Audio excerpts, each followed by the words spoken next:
everyone. Today we're burbling about the documentary The Inventor Out for Blood in Silicon Valley. That's the inside look at Theranos and its founder Elizabeth Holmes, whose ambition spawned one of the biggest frauds in Silicon Valley. This was written and directed by Alex Gibney back in 2018, and this is pretty much on everybody's mind with the recent developments in the Elizabeth Holmes case. So I think it's a great time to talk not only about the documentary, but about everything related to what's going on with Elizabeth and Theranos. I actually had seen that documentary a while back, probably was last year, but then I saw it again today and I have so many thoughts on it. Oh my God, I love this documentary. If I tell you that I've watched this maybe 20 times since it's come out, and I don't normally do that, but I've gotten obsessed with this documentary. So I watched it and I actually bought the documentary. I know it's unheard of. And from listening and watching to the documentary, I went on to read the book that John Carreyrou wrote, Bad Blood, Secrets and Lies in Silicon Valley Startup,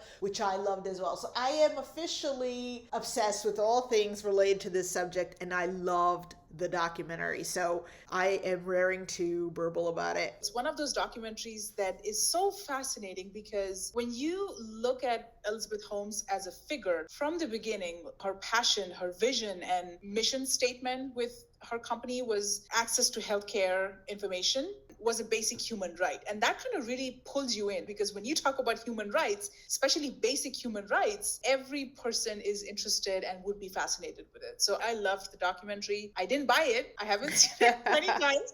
I may have seen it 3 times, but yeah, I do have a lot of thoughts and opinions about it. I don't know how I feel about things, to be honest. I had one viewpoint before the trial. I have another one after the trial. I like that you feel a few different things about Elizabeth Holmes. You can realize that there was good intention here, that she meant out to do a public good, regardless of how little it was based on technology available or the ability to actually do this. But the expression, the path to hell is paved with good intentions, I believe it to be true. Your intentions are one thing, but at the end, it's a harsh reality of what I think a lot of startups go through, which is blustering and falsehoods and pretending you're somewhere where you're not. I don't think in any light you can get away from the fact that Elizabeth Holmes, one, did not appear to have control over her company in the way she should have, or she was not a great leader like she should have been. And 2, in order to hook investors, there were a lot of lies being bandied about. The documentary speaks to that. I think the trial speaks to that. I think any article, book, whatever I've read speaks to that. How do you not admit to that there were falsehoods? Maybe not exactly fraud, but falsehoods, and deliberate ones at that. So I'm going to start by summarizing Elizabeth Holmes and Theranos a little bit. So like I said, the mission, the passion, and the vision statement was that access to healthcare information was a basic human right. If a drop of blood can tell you right away if you're sick or ill or have something going on inside your body and be able to take action or do something about it to either prevent it or treat that disease or infection. I mean, it truly sounds like fifth revolution in the history of mankind, right? What she did was she founded a company named Theranos, which she says that it's an integration of the word therapy and diagnosis. And Theranos raised $945 million from a slew of impressive investors like Rupert Murdoch and Larry Ellison, who was the founder of Oracle, and Walmart's Walton family and other billionaire families. And at some point, her company Theranos was valued at $9 billion.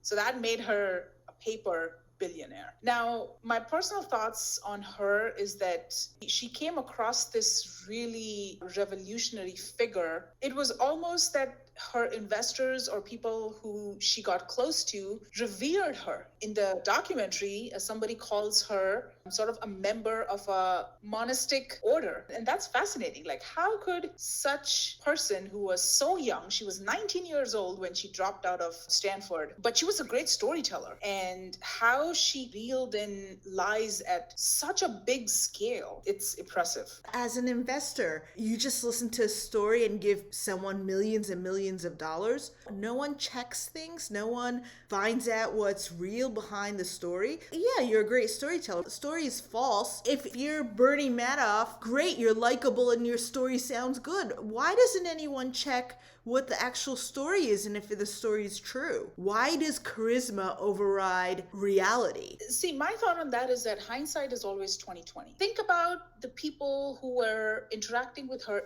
in the moment. This was 10 years ago. What is surprising, first of all, is that so many employees got hired without really knowing what the project or the technology was and what they were going to be working on. So right off the bat, that's fascinating to me, that even before the investors, how could so many employees have just bought into her story and her vision without even knowing what technology or what product or what solution they were going to be working on? And in the documentary, one of the ex-employees who's a receptionist says that Elizabeth Holmes interviewed her as well. So imagine that she interviewed the receptionist. I mean, that's almost like micromanaging at such a deeper level. And then another person says that they compared data and emotion and storytelling. And that's very interesting point, because data doesn't have emotions, story have emotions. And people don't remember data, they remember stories. So if you really think about what she was telling the investors, what she was telling employees at the time, it was really selling a vision or selling something that nobody had done before. So I can kind of see, if I was an investor and if she had come to me saying, oh, Anu, we're going to change the world, we're going to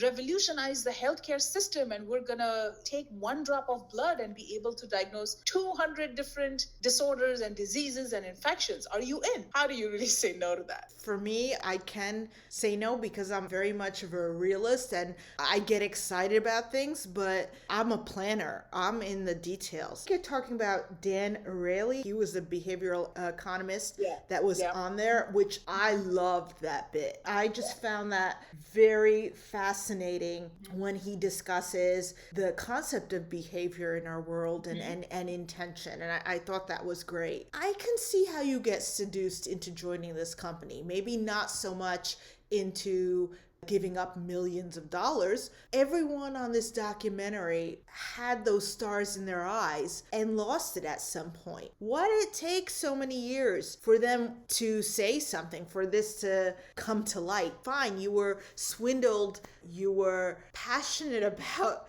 this project based upon, yes, it's going to revolutionize healthcare.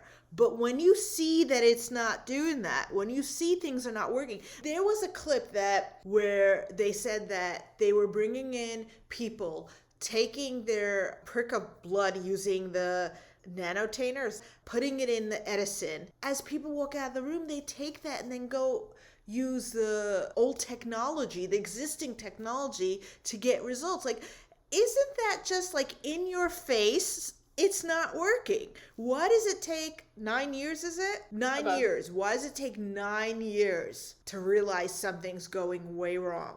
Clearly, she's a zealot, right? And zealots, they reconstruct their own realities. So nobody knows. And I'm willing to bet that maybe even she doesn't know if she really lied, or did she really believe she could do it? So remember when she's telling the story about the president of Brazil and how the president kept talking about Holmes's company and giving her the spotlight over all the other CEOs of like Google and Facebook and Uber and Airbnb. And then she says, oh, I'm trying to be humble. If you really were in the room with her, that's some superb storytelling. And then she says to her employees that they're part of a revolution and there's no higher purpose than that. And to me, this is a story of fake it till you make it gone horribly, horribly, spectacularly wrong.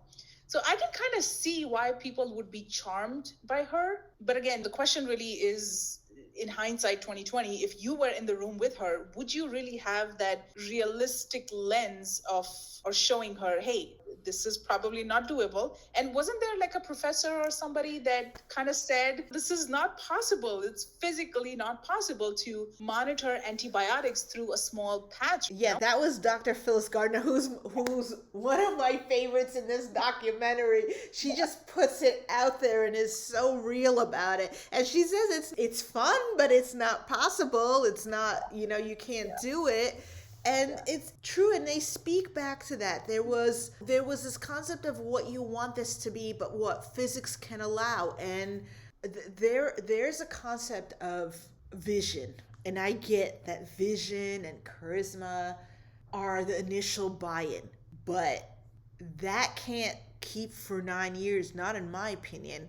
Either you can get it to work or you can't. Either it's possible or it's not. I love her whole, Yoda quote, do or not do, there is no try. Well, they didn't do it, did they? I really believe in hindsight is 2020. Before I kind of go into that, one piece I wanted to mention is I felt it so fascinating that she was so enamored by Steve Jobs. So, in the interview, she says that she has been wearing black turtlenecks since she was 7, way before Steve Jobs, right? She clearly admires him. But then all of the pictures that were shown in the documentary, I'm assuming provided by her, none of them had her wearing black turtlenecks from her childhood or an early age. Just that piece is so fascinating because, again, like I said, her vision and mission statement, she wanted to get there by any means necessary. Like, her ambitions were really, truly like larger than life. And I think she truly thought that she was unstoppable. And I think you're talking about one of the employee that describes vision versus reality as being a comedy of errors. That engineer is like describing how the blood spilled all over and like potential pricks of needles of donors from off the street and pieces of glass breaking inside and centrifuges exploding, and how they duped the investors by faking demos. Wow. Spectacular level of deceitfulness. If we tie this into the trial, like, I definitely expected her to be found guilty. Obviously, I don't have the detailed evidence and, not part of the jury or anything. But I don't think you can explain this away with, oh, well, we tried and everyone knew that we could succeed or not succeed. I don't think that was the case. You're right. They over-talked it, and there was this concept of fake it till you make it. But when you're out and out lying to get investors to give you money, there's consequences for that. That's not fake it till you make it. That's not just giving out your vision. That's falsehood. That is fraud. You're deliberately saying something that's not true or implying something that's not true for your own benefit. She also convinced a Stanford tenured professor to leave his position and work for her. Like, wow, she got hundreds of millions of dollars from investors, seasoned investors, like you said, without even showing them the audited financial records or financial statements. She got a family friend who had known her since childhood and was an early investor in a lot of big companies to invest in her company without blinking an eye. One of the guys in the documentary says he admits it, that he was impressed by her and he genuinely thought that she was going to do what she was saying her statement was. Come on, imagine, like, she got General Mattis, she got Henry Kissinger, like the former CEO of Walgreens, and Rupert Murdoch and the Walton. Okay, I gotta address this. She did get it, and there was a comment by her former advisor, by Dr. Phyllis Gardner, that she aligned herself with very powerful older men. And look at the people that you're stating. Look at the board of directors. So 2 things. One, I want to know, yes, they're very powerful, older, white males, and all of them have, very little background in not only technology, but healthcare. So, yeah, you get all these people in, you can convince them, but where are the experts? Where's someone who actually is in that field? I would be more impressed if she had someone from that, from a drug company, from one of the other diagnostic companies or something, someone on there that knew what they were doing. But see, to that point, so a couple of things. One is that she got General Mattis to make a statement that military was using Theranos with success, which was, again, complete lie. And to your point, even Walgreens bought her lies. Something that makes me emotional is that story of the Cambridge PhD fellow, Oh, yeah. Ian Gibbons, Yes. who was working for her, and he committed suicide over a lawsuit that would have made him choose between being honest, keeping his integrity, or keeping his job. And what really struck me was that his widow mentioned that she never heard from Elizabeth Holmes after her husband committed suicide. Come on, for a person who claims that her mission is to make healthcare information accessible, for her to be that cold and cruel towards someone, that just blew my mind. So, like you said, even people who had some background in biology or chemistry or the clinical and lab testing, she managed to dupe even them. And I agree that the board of directors on her company, none of them, or rather very few of them, if any, had any real scientific background or experience to even say, how are you doing this? Yes, you are saying this is a trade secret and patented technology that you're using, but she didn't let anybody near the space where they were developing all of this. I didn't get from the documentary that she duped Ian Gibbons. I get that he increasingly saw that things were not working. And when he spoke up about it, he got sidelined and eventually put aside, marginalized, they said. And I think that was true for anyone. They didn't want to hear the word no, that there is no no. They just want it done their way. What also struck me was, and I'm glad you brought him up, I don't think without looking at this documentary, you don't hear it in the news stories or certainly any of the clips, that a lot of the patented pieces that were around Theranos were Ian Gibbons, I believe. At the very least, she was just one person listed for the patent.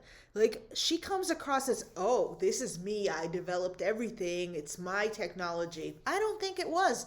I think a lot of what got developed by other people, and they realized it wasn't working. That's a sign of real humility, that when you realize something's not working, then you either switch to something else or make changes. But I think she completely blinded herself across that. And I don't think she really sought the counsel of anyone who truly knew. And if she did and they told her the truth, she wouldn't listen to it. I want to bring something specifically up. In the trial, one of the defenses she gave was about the treatment of Sunny Balwani, her Oh my God. boyfriend. I was going to say, yeah, I was going to mention him next. Let me just say, I'm not minimizing what anybody goes through in those situations of dealing with something like that in a relationship, but I don't know how true that is. Certainly, if you watch the documentary, it points to the complete opposite, and you hear commentaries to that. So one of them was Ken Oletta, I think, of the New Yorker, where he's like, she was a dominant figure in that relationship. Everyone said Sunny looked up to her. Based upon the documentary, it looked like she was perfectly a woman in control of everything. And then when you hear that stuff in the trial, it's just complete opposite. I don't know what to make of it. Which side is true? Not that that's even if it is true, it's not an excuse. I don't believe it's an excuse, but is it true? I really can't comment on their relationship, or again, the documentary I feel had a little bit of a bias in showing a lot of the negatives of Elizabeth Holmes. But that Sunny Balwani, he's a piece of work. But this documentary came out before she even made any comments about their relationship. So I kind of am leaning towards the fact that this may be a little bit more truthful. Between the visuals and people's comments, certainly you don't know what's going on behind the scenes. And I agree with you, Sunny Balwani does not come across as a wonderful individual. But it does suggest to me that there may be some untruth in what she's saying as her defense, because it doesn't come across in the documentary at all. Not in her mannerisms, not in her speech, not in what anyone remarked. Look, she's already convicted of fraud at this point. So we can safely surmise that, yeah, everything that she probably said, trials or the court orders and those kind of depositions was basically false. But I'm not going to comment on their relationship. However, I do want to comment on Sunny Balwani. In the documentary, it's mentioned the employees kind of admit that he would monitor everybody's key cards and anything that they did on their computers, even freaking receptionists. There was this this whole thing about secrecy and monitoring everybody and making them paranoid. Who can survive that atmosphere? No matter what your mission or passion is, who would want to be a part of that? And I feel like Theranos, they even went to the, not that I think, I mean, they did, they even scared and verbally assaulted George Shultz's grandson and tangled him in like lawsuits and court orders. Talk about chutzpah. That's true. I mean, you hear that with Tyler Schultz and Erica Chung. A lot of that is from the lawyer, the cutthroat lawyer that they hired. Yes. But I didn't get from the documentary that all of that was Sonny alone. I can't imagine he would have the full authority to create such a hostile working environment without Elizabeth knowing some of that. That's just not done. I think about where I work and where I have worked. It doesn't happen that way. You, as a CEO, as the founder, don't know what's going on in your company to the point that you don't approve of these tactics. You hired him. You brought him in. You have a relationship with him. But meanwhile, you have a blind eye to how he's running some of the operations. I don't believe that fact. Either you're someone with tremendous vision and a true leader, which is what's touted, or you're not. You can't say, I'm a great leader. I am this woman who's making strides in technology, but in the day-to-day not be found, not be part of those things. I don't believe that. So I think that she had a hand in all of it, and I can't wait for his trial. I agree. It wasn't just him. She definitely seemed to have a hand in everything. So remember that piece where she admits that she didn't know about the non-compliance or the violation of compliance that was happening. And for a CEO who who even interviews a receptionist, that was just so hard to believe. So I completely agree with you. I don't believe that it was Sunny alone. She definitely had a hand in everything. And yeah, she definitely lied about a lot of the things that, oh, she was not aware or she's not as hands-on on day-to-day and things like that. However, I do want to mention something which maybe it's not related to this thread of conversation, but so remember that dice experiment that Dan describes? I love that. Like, I love that too. That was such a simple and clever behavioral experiment. I almost want to participate in that experiment. I love that. And honestly, one of the biggest takeaways, that dice test that they did and what it showed, behavioral economics is just so fascinating. Why people do what they do and the reasoning behind it, and how you can fool yourself into thinking what you're doing is right when it's not. She duped so many people. First of all, she didn't want to IPO the company because then she would have had to share like the so-called, trade secrets that they were developing. But then she got Arizona to pass the law of patients ordering their own lab tests without the physician's orders. How can a state pass a law that patients can order their own blood tests? That kind of threw the entire medical community into a fit, based on one of the, I think it was the phlebotomy specialist or expert, and then one of the physician who was interviewed in the documentary. And then when they started to question the sort of the legitimacy or the credulity of that, then Theranos started to give out free gift cards. So they kind of started to reel in the patients and play on the patients' emotions to order their own lab tests, and that kind of became explosive. So again, at the end of the day, if you are in the room with her, maybe she is that charismatic that she's able to sell ice to freaking Eskimos. That could be the case, but I don't think you can do it for 9 years. At least after a year or two, the Eskimos must be thinking to themselves, hey, something's not working right for us. How much ever bureaucratic the FDA is, thank God for them and the CMS, the federal agency that regulates clinical and lab testing, for not passing those equipments. Otherwise, these devices would have been everywhere. But FDA did approve one test, I think the documentary mentioned, one of the tests for herpes on one of their prototypes, which is still scary, but thank God for these bureaucratic federal agencies. I didn't think that the whole point of what Theranos was trying to do is put accessing and interpreting the results of blood work tests in the hands of us, the customers. I thought it was a way for more expedited testing results, for you to be able to get those tests in conjunction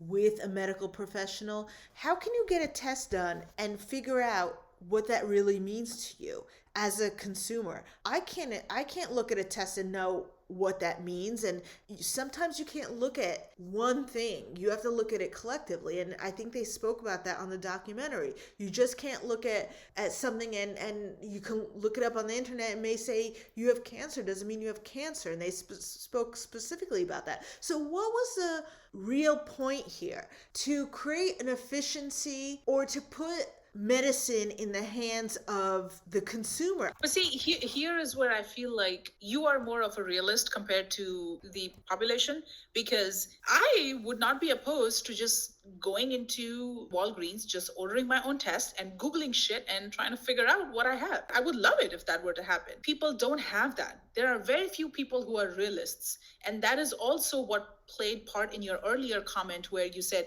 how can investors, without even looking at financial records and statements, buy into the vision and give her hundreds of millions of dollars? So I can kind of see what the allure of that is. Order your own test, Google, and figure out if you have cancer or not. So yes, you can test your blood sugar. I think something like that at the hands of the consumer is viable and helpful. Your vitamin levels, certainly. But you can't get away from the holistic approach of medicine, looking at everything that's happening. I've done my own checks. I get my test results from my doctor and I go look.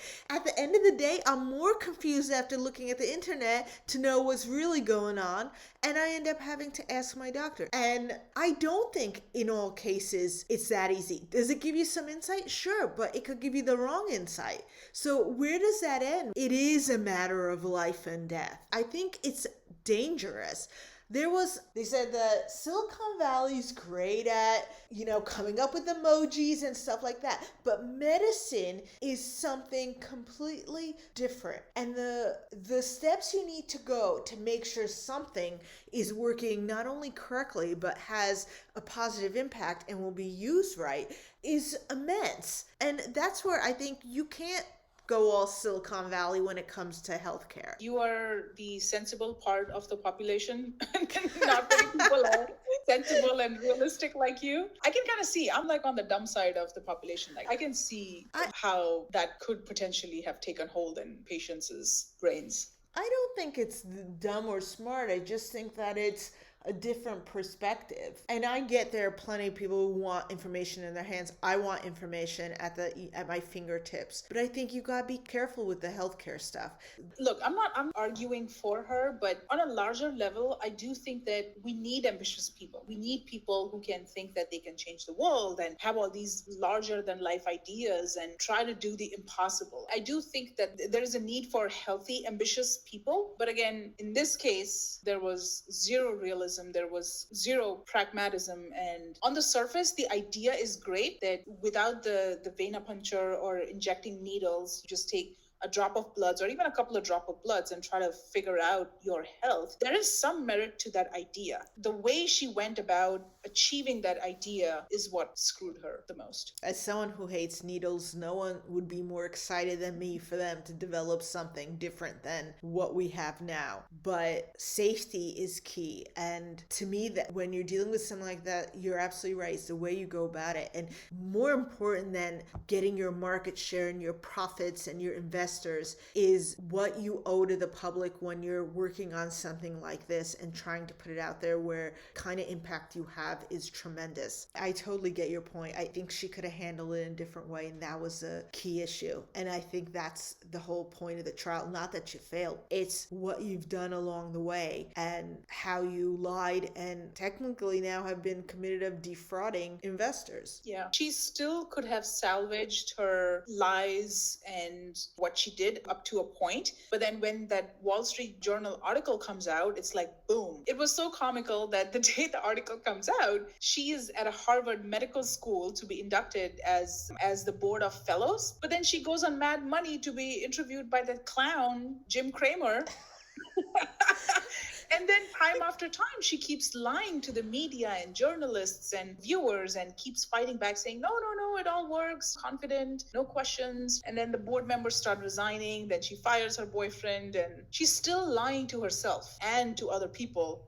That's what's so disappointing. She made a lot of headway for women. She was a founder of this company, and wherever it ended up, successful or not, you could give her an accolade for what she tried to do. But, in sullying her name with how she not just lied, but she got owned up to it. And the fact that she doesn't and never did, that's what bothers me the most. Yeah. Yeah, you bring up a good point that we obviously need more women in these kind of positions. We need visionary women. We need ambitious women.